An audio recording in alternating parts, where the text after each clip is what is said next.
If your Xfinity gateway shows a blinking yellow light during setup, it usually means the modem is trying to connect to the Xfinity network but hasn't completed the connection process yet. This light often appears when the gateway is scanning for a signal or attempting to synchronize with the network. In many cases, the issue can be caused by loose coaxial cables, weak signal levels, or temporary connection problems during the setup process. Sometimes the modem may also require a firmware update before it can fully initialize.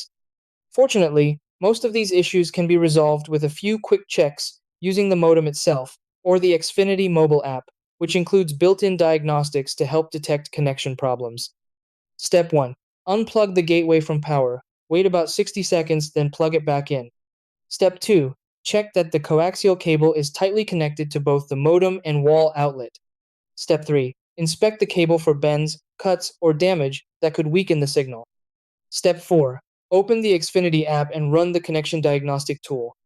Step 5. Install any available firmware updates suggested by the app.